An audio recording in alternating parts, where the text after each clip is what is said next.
few articles came out this week that China is starting to stockpile commodities. So in this video, we're going to talk about why and what that means for you. Let's dive in. Just a few days ago, I came out with a video about the fact that China is publicly announcing that they are considering what's called the nuclear option, which is just that they would, consider dumping all U.S. treasuries onto the market, and they're actively considering paring down their exposure to U.S. treasuries by a lot. They hold about $1 trillion in U.S. debt, and they're looking to sell it down to about $800 billion, so selling about $200 billion of that. And they said if they needed to, because of in order to, as a reaction to something that the United States did against China, they would just sell them all. And I talked about how that in and of itself wouldn't be the biggest issue in the world for anybody, because while it would place some downward pressure on the dollar and cause some shockwaves throughout the credit markets initially, ultimately that would be absorbed, and the Federal Reserve would just print $1 trillion right away and buy it all up. But in that video, I talked about how the real problem would come with what China decides to do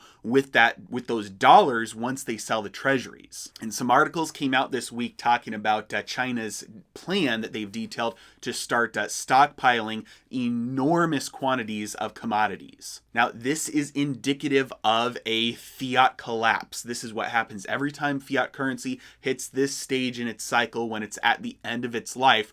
Countries and businesses and people start to dump that currency for hard assets, for real assets, for commodities. And China has been very vocal about the fact that they disagree with monetary and fiscal policy, about the dollar, what the United States does with the dollar worldwide.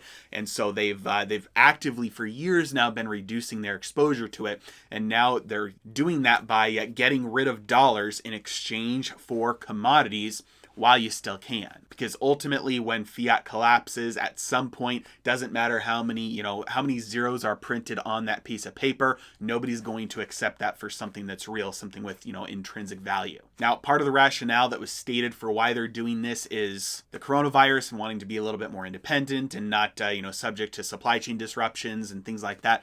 But ultimately it comes down to, if you thought that the purchasing power of those dollars was going to grow over time, you're not going to dump that in order to stock up on physical things that require storage costs. You're just going to keep the money. You can buy those physical things later. But if you expect the value or the purchasing power of that currency to go down over time, well, it makes sense to buy something that has physical value, even if it does have costs of storage associated with it, because over time, if you wait, you won't be able to purchase as much stuff with that money anymore. And so price inflation and the cost of things going up is just the other side of the same coin of the purchasing power of money failing. And they contribute to each other. And so the very fact that China is going to be dumping treasuries, dumping dollars in order to do this, that puts a massive amount of buying pressure into the physical commodity markets. And when the prices of raw materials starts being bid up, what do you think that does to the end product? It makes the prices of everything go up. And so this will absolutely contribute to price inflation globally around the world, especially here in the States, as the United States is the end destination for where all those dollars have to go eventually. The United States has spent decades printing money, monetary inflation, monetary expansion,